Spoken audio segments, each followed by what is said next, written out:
Big man Bam Adebayo and his former teammate Tyler Herro got into a physical altercation. It's growing to be so beautiful and so pure and ethical basketball, you know. Got a full-on fracas going on. Draymond came in to defend Clay. This got out of hand.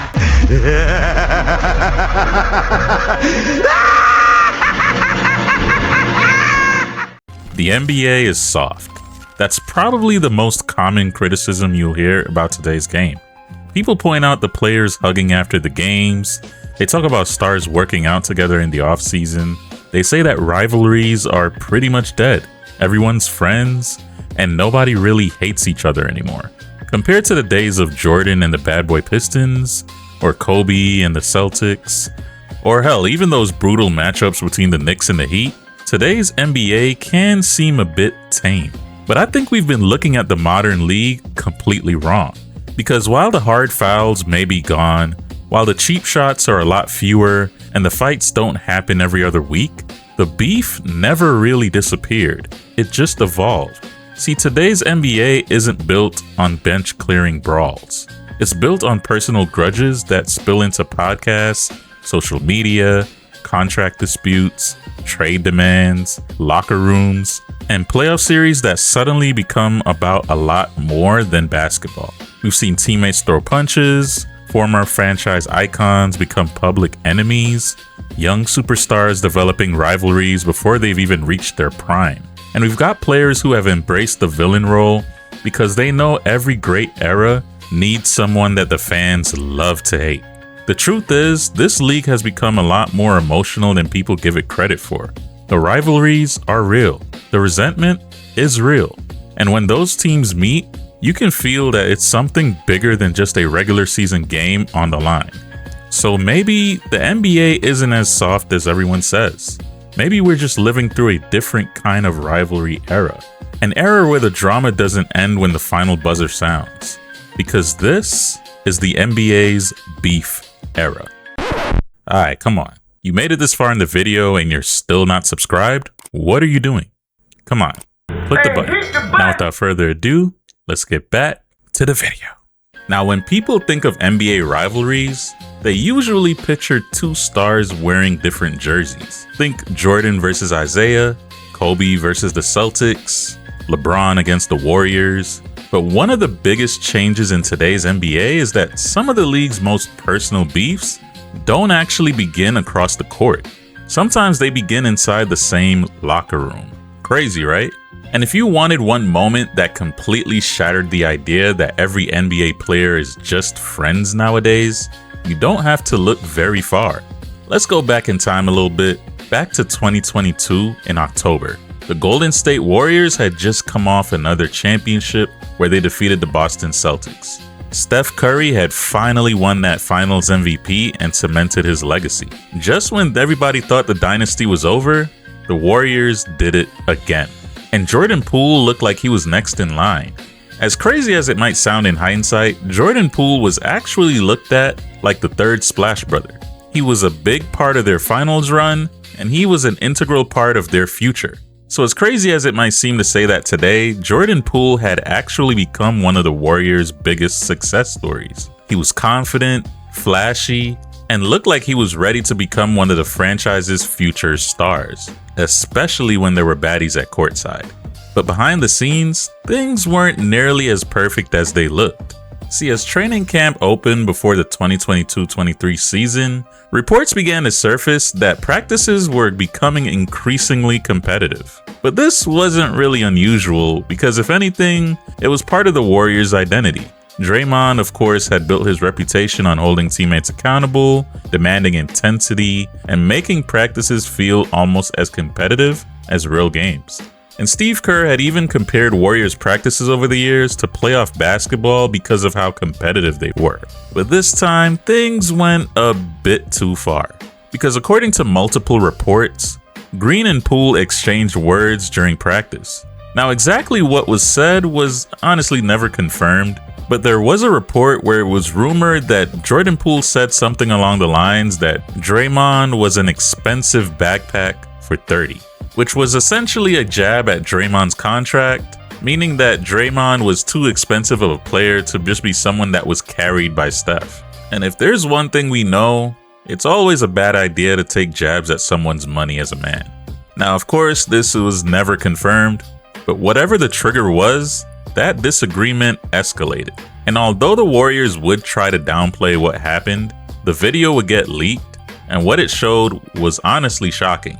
Draymond walked over to Poole, Poole shoved him away, and then within a split second, Draymond threw one of the most shocking punches the NBA had ever seen between teammates. And after this leak footage came out, what normally would have remained internal as a team issue suddenly became one of the biggest stories in sports. Because now every sports network was covering it, every podcast debated it. Fans weren't just asking why Draymond punched Jordan Poole, they were asking something much bigger. How could this championship team recover from all of this? Now, the aftermath of this was a bit weird, to be honest with you. Draymond got fined, but he wasn't suspended. And Jordan Poole signed an extension for 4 years, $120 million. So on paper, everything seemed fine, but at the end of the day, this could be viewed as just damage control. And honestly, during the next season, it showed on the court. Because during this season, the Golden State Warriors never quite looked the same. Their road record was abysmal. The chemistry just wasn't the same. And now, if there's any disagreement on the court, it's always going to be viewed through the lens of that one punch. But even with these struggles, the Warriors would make the playoffs. And although they were a 6th seed, they would defeat the 3rd seed Kings in 7 games, after an incredible Game 7 performance from Steph Curry. But things would go quite downhill in the second round, as in Game 1, Jordan Poole seemed to take an ill-advised 3, which led to a Warriors loss, and the Warriors would end up losing this series in 6 games. And in all honesty, this series would be a nightmare for Jordan Poole, as he played like absolute shit, honestly. He averaged just 8 points per game, and he shot under 35% for the series. And it seemed like this performance was just enough for the Warriors to admit that they needed to move on, because that following offseason, Jordan Poole would get traded to the Wizards. And while Draymond Green remained on the Warriors, they never were really quite the same, as they never finished any higher than a 7th seed. And just last season, they finished in the lottery. And just like that, the Warriors dynasty went up in smoke. A team that was once viewed as having a promising future now has really nothing else to show for it. They have an aging star in Steph, Draymond is up there in age as well, Jimmy Butler is coming off of an ACL injury, and unless they somehow sign LeBron, things aren't looking too bright in Golden State. And all it took was one punch. But if you think this is the only example of teammates getting physical with each other in modern history, wait till you hear about the story between Tyler Herro and Bam Adebayo. Now, for years, the Miami Heat have built one of the NBA's strongest identities, and that identity has led to years of success. And at the center of that success has been Bam Adebayo, a multiple-time All-Star and one of the unquestioned leaders of the franchise. And then there's Tyler Herro, a gifted scorer in his own right, who broke out during his rookie season, where he showed shot creation, poise, and confidence. Keyword, confidence. Now together, Bam and Herro look like two players that the Heat could build around for years. At least that's what we thought. Because once a superstar became available, of course the Heat were going to be involved. And at the center of those packages was usually Tyler Herro. And if you want to find out about those stars that Miami pursued and a lot of the times missed out on, go ahead and click the video that's on your screen, but only do that after you finish this video though. But yeah, despite the trade rumors, there really isn't much friction that we knew about regarding Tyler Herro and Bam Adebayo, at least to our knowledge. But that all seemed to change after the Giannis trade, because in this trade, Tyler Herro would end up as a Milwaukee Buck. And it seemed like this trade really got under the skin of Tyler Herro, because after this, he went full KD. This man went into his burner and started airing out Bam Adebayo like it was nobody's business. After some DM messages got leaked, everything got exposed, as Tyler Herro would start questioning why Bam Adebayo was getting paid $60 million if he was only a top-tier defender on some nights. And when the person he was talking to implied that Bam probably got that contract due to his playoff performances, Tyler Herro started crashing out even more, where he started saying, if I'm healthy, I'm the one who needs help. If I'm healthy, they can't see me. Word to my mother. Which, as a sidebar, why is bro talking like this, man? But yeah, it looked like Bam caught wind of these messages, and during this year's Summer League in Vegas, it was reported by Shams that Bam ended up confronting Tyler Herro about these comments, and apparently the conversation didn't go too well, as Bam ended up getting physical with him. Now, unlike the Draymond and Jordan Poole situation, there isn't a video of this, at least not yet, but this much is confirmed. Something went down between Tyler Herro and Bam Adebayo, and based off of the reports and the rumors, it wasn't pretty. Now, there also was another report that multiple former Heat players ended up having a resentment towards Bam Adebayo, and this was due to the fact that they thought that Bam was viewed as Miami's chosen one. And this transitions perfectly into my next subject, because sometimes beef isn't always between current or former teammates. Sometimes that beef is with a former franchise icon and the franchise itself. Because now we got to talk about the beef between the Miami Heat and Jimmy Butler. Now, when it comes to Jimmy Butler, it's always crazy to me because he was so loved in Miami. Like, even when he first signed with the Miami Heat, back in the summer of 2019, when Jimmy Butler ended up with the Heat, it seemed like the perfect marriage. Jimmy had spent years building a reputation as one of the most demanding competitors in basketball, where he would challenge his teammates and even his coaches. He expected everyone around him to match the same intensity that he brought every single night. In Miami, well, they built an entire organizational identity around those same exact values.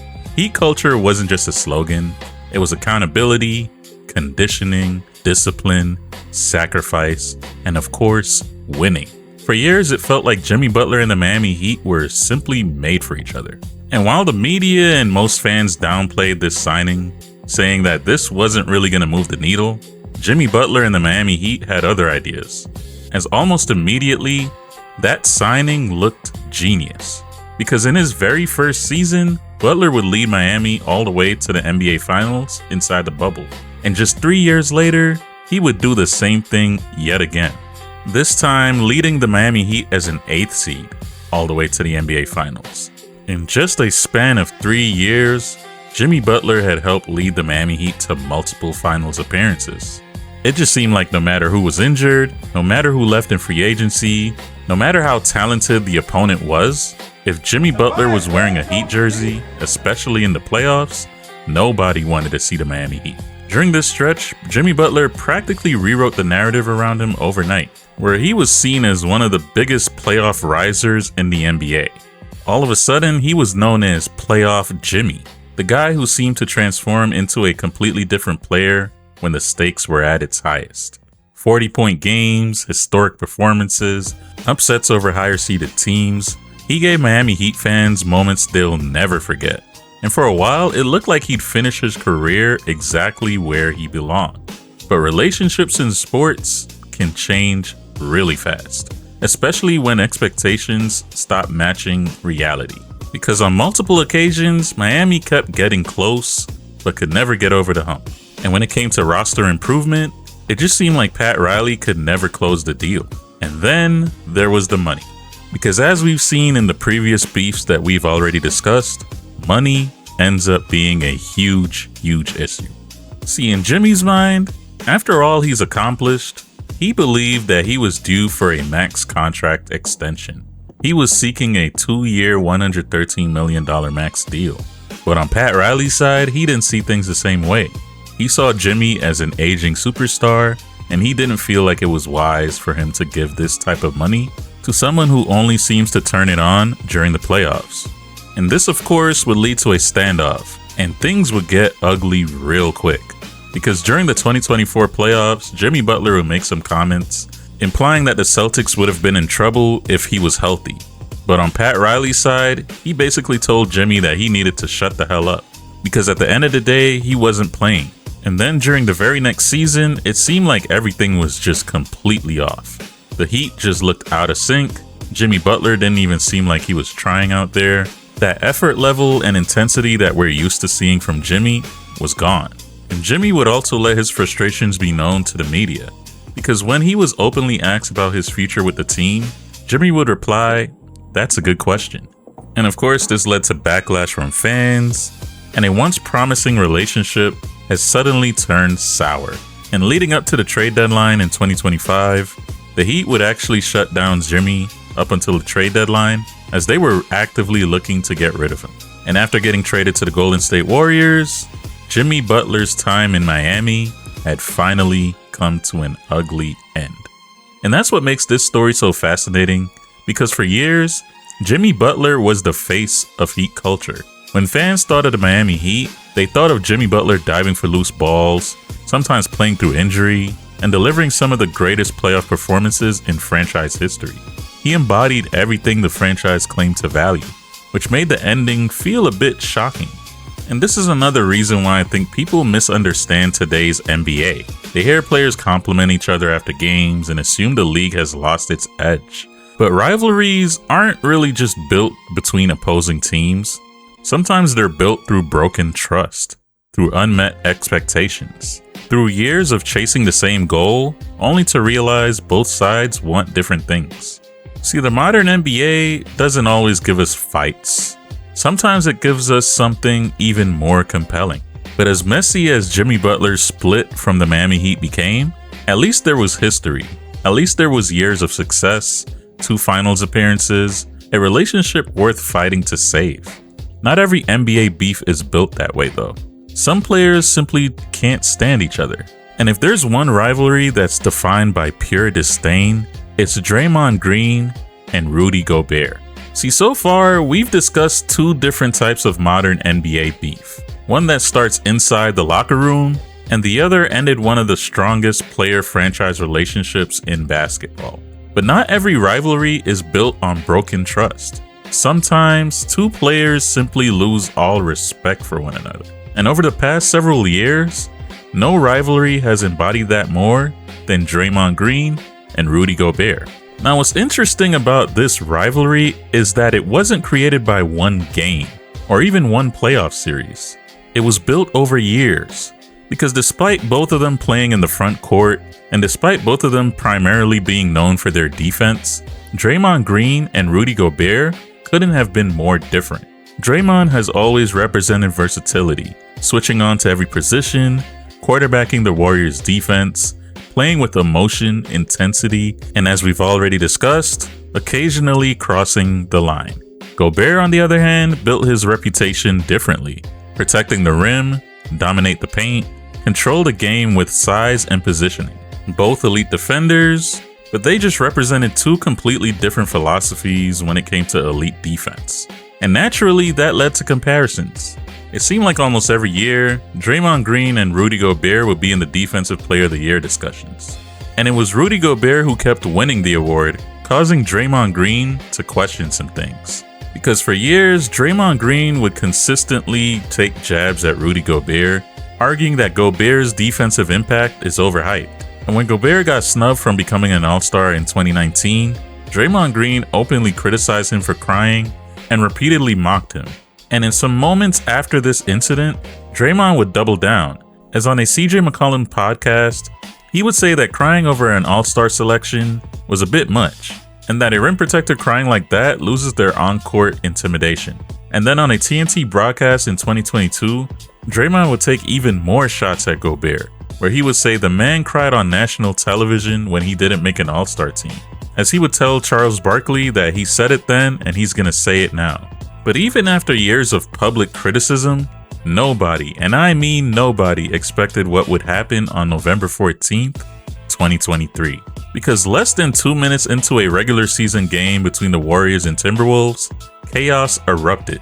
Klay Thompson and Jaden McDaniels, of course, got tangled up, causing players to rush towards the scrum, which is normal. But it was when Rudy Gobert got involved when things went absolutely insane. Because Rudy Gobert would appear to try to separate Klay Thompson from his teammate Jaden McDaniels, and it was at that moment where Draymond Green found his reason. Because after years of that built-up animosity towards Rudy Gobert, Draymond Green seemed to let it all out on the court, where he would grab this man and put him in a chokehold and produce one of the craziest visuals you will ever see from an NBA game. And tensions would boil over even after the game, where Rudy Gobert would say that Draymond's actions were clown behavior. And Draymond would respond by saying no comment, but you could see there was a lot more thoughts going through that man's mind. And this incident would actually have the basketball world split into two camps, as you had guys like Shaq defending Draymond's actions, saying he would have done the same thing, and you had other people in the media like Stephen A. Smith saying it was impossible to defend Draymond after this. But regardless of whose side you were on, one thing remained clear. This rivalry had hit an entirely different level. And honestly, what made this feud so fascinating is that after this altercation, things didn't stop, because comments still continued, criticism continued, and it seemed like there was just no resolution in sight when it comes to this. See, while people may think that rivalries don't really exist in today's NBA, this just shows the opposite. Sometimes years of public criticism, award debates, media comments, and an unforgettable moment on the court are enough to create one of the most defining rivalries in an entire era. So now we've discussed broken relationships, public disagreements, moments that change how players viewed each other. But every great basketball era reaches a turning point, because as old rivalries begin to fade, new ones take their place. And the NBA's next generation is already there. And if the early signs are any indication, the league's next great rivalry may have already begun, because now we have Victor Wembanyama and Chet Holmgren. Now, what's fascinating about this rivalry is that it didn't even begin because of a dirty play or trash talk or even some heated playoff series. It began with comparisons. And these comparisons began long before these two even shared an NBA floor, because fans couldn't stop asking the same questions. Who's better? We can date this all the way back to the FIBA Under-19 tournament, where back in 2021, Victor Wembanyama put up a monstrous 22 points, 8 rebounds, and 8 blocks. But it was Chet Holmgren's Team USA who ended up with the win. And it was Chet who walked away with the tournament MVP. And while Chet was drafted a year before Wemby in 2022, he would actually miss the entire season with a foot injury, which meant the stars practically aligned, as both of these players were going to debut during the same season. This meant that both of these guys were Rookie of the Year candidates at the same exact time. And this is when media comparisons reached a fever pitch, especially when they went head to head. As whenever the Spurs and Thunder matched up, everything seemed to carry an extra meaning. Both the fans and media would overanalyze both of these players' performances, as they would look for reasons to determine which of these guys was the better player. And after that rookie season, it was actually Wemby who would walk away with the unanimous Rookie of the Year award, as he averaged over 20 points per game, over 10 rebounds, and almost 4 assists. And honestly, in the beginning, there just seemed to be a bit of respect between the two, as we didn't really see any animosity between them. And while Wemby would continue his ascension during his sophomore season, Chet would be a part of that Thunder team that won the championship, and after winning a ring so early, he was regarded as one of the better big men in the league. But it was during the very next season where things would take a bit of a turn, because during the regular season and the playoffs, there seemed to be a rivalry brewing between the Spurs and the Thunder. As during all of these matchups, Wemby seemed to take these matchups very personally. And after an upset victory in December, Wemby would have an interesting quote where he would say, "I'm just glad to be a part of something that's growing to be so beautiful. Pure and ethical basketball." Now, as we all know, the Thunder are known as the opposite of ethical basketball, as they have been known for flopping, dirty plays from guys like Lou Dort, etc. So while Wemby didn't take a direct shot at the Thunder, after a game like that, it seemed like this was a dig at the Thunder team. And when the Spurs would meet the Thunder in the conference finals, things would escalate even further, as during that series, Wemby would take every chance possible to punk his opponent, Chet Holmgren. Whether he was dunking on him and grabbing the ball right after, or being a menace on defense, Wemby almost seemed like he was bullying Chet. And this almost came off like a one-sided beef, as Wemby was the one showing intensity when it came to Chet, but Chet was just not really responding. And it was during this series where we also saw a bit of a darker side with Wemby, as there were moments where there seemed to be some dirty play from the Spurs side. For instance, there were moments where Wemby seemed a bit reckless, as at one point he ended up diving into Shai Gilgeous-Alexander's legs and made contact with Jalen Williams. And then, of course, there was that other incident in Game 5 where cameras caught Wemby having a conversation with his teammates Mason Plumlee and Bismack Biyombo, and after they got subbed in, both of those players would commit hard fouls on Thunder guard Jared McCain. This man Wemby was literally out here sending hits on players. And this would all culminate in Game 7, where Wemby would practically embarrass Chet, as he would help lead his Spurs to a shocking upset victory over the Thunder on their home court. And in this game, Chet Holmgren would actually have one of the most embarrassing moments of his career, where he would end up scoring just 4 points on 2 field goal attempts. Now, it's far too early to know whether the Victor Wembanyama and Chet Holmgren beef will reach the heights of some of the most iconic rivalries in NBA history, but at the end of the day, these are 2 generational talents, 2 franchises with enormous expectations, so I wouldn't be surprised if this rivalry ends up reaching those levels. Now, this rivalry has the potential to become the defining rivalry of this era, but every great era of basketball has something else besides legendary rivalries. It needs villains. The players who embrace being hated. The players who aren't afraid to say what everyone else is thinking. The players that understand that sometimes the easiest way to become unforgettable is to make sure everyone wants to see you lose. And in today's NBA, no one has embraced that role more than Dillon Brooks. Now, whether you love him or hate him, and you probably hate him, you can't deny one thing about Dillon Brooks.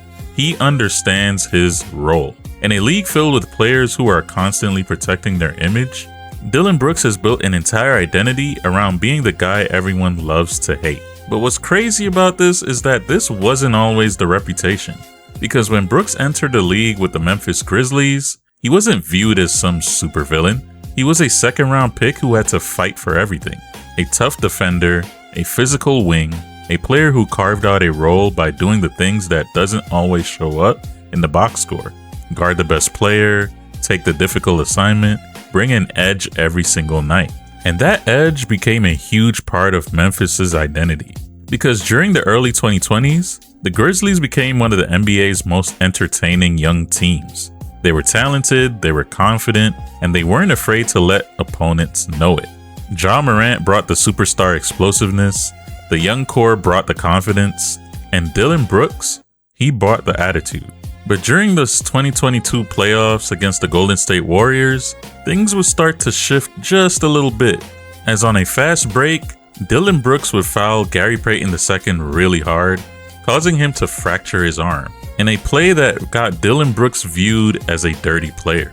And from then on, Dillon Brooks would embrace that villain role, as during the playoffs in the next season in 2023, the Memphis Grizzlies would face off against LeBron James and the Los Angeles Lakers. And it was during this series where Dillon Brooks would criticize LeBron, calling him old, basically questioning his abilities, and basically saying he doesn't respect anybody until they can drop 40. And after the Grizzlies would lose this series in embarrassing fashion, Dillon Brooks would never waver from his identity. Because even after getting traded to another team in the Houston Rockets, Dillon Brooks would bring that identity right over to them. And this would honestly be one of the biggest reasons for the Rockets' turnaround, as during his second year in Houston, the Rockets would become the 2nd seed in the West. And during that time, whether it's getting in front of players' faces or hard fouls, Dillon Brooks was at the center of everything. No matter the matchup, no matter the player on the other side, Dillon Brooks was bringing that intensity, that trash talk, and that villain mentality wherever he went. And then yet again, he got traded to the Phoenix Suns, but nothing ever changed. Dillon Brooks remained the same guy. Hell, even after they got eliminated, this man Dillon Brooks pulled up courtside to the Lakers game just to be laughing like a Gotham City villain right in front of LeBron's face. This man's commitment to his craft honestly needs to be studied.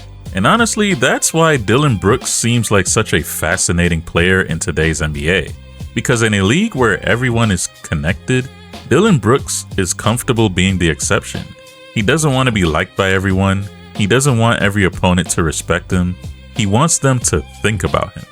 And honestly, I think that's what some people miss when they say NBA is soft. Because being competitive doesn't always mean fighting. It doesn't always mean throwing hard fouls. Sometimes it simply means embracing the pressure of being a villain. It means walking into an arena knowing 20,000 people are against you and enjoying every second of it. Because every great era needs heroes, but every great era also needs someone those heroes need to overcome. And in today's NBA, Dillon Brooks has proudly accepted that role. So we've seen a variety of beefs. We've seen teammates fall out with each other. We've seen franchise icons beef with the franchise themselves. We've seen moments where there's been a loss of respect, and we've seen future rivalries grow. We've also seen the birth of a true villain. And after looking at all of these stories, I think the biggest misconception about today's NBA becomes pretty clear. The league didn't lose its edge, it just changed. Because when people talk about the old NBA, they usually remember the physicality, the hard fouls, the fights, the intimidation, and because today's players don't always express themselves the same way, people assume the passion isn't there anymore. But honestly, that's not true. Because today's NBA isn't about players needing to hate each other in every single night. It's about competition, pride, having something to prove, and sometimes the rivalries look a bit different. So maybe the NBA isn't as soft as people think. Maybe we've just been looking at the wrong signs. Because the rivalries are still there, and if anything, the next era of the NBA might just be getting started. And as of right now, that era is the era of beef. But let me know what y'all think. Do you think the NBA is actually soft? Also, is there a rivalry that I didn't mention that you want to highlight? Let me know in the comments. And of course, if you made it this far and you liked the video, I mean, come on, you've made it this far already, you might as well subscribe. And also, don't forget to give this video a like. And if any of the videos on your screen pique your interest, go ahead and check them out, or check out my channel for even more content. And of course, thank you for hanging with me today. It's been Dre, and these have been my thoughts. Until next time. I can't talk on more case 'cause it's sticky. Free tea and free breezy, my kid.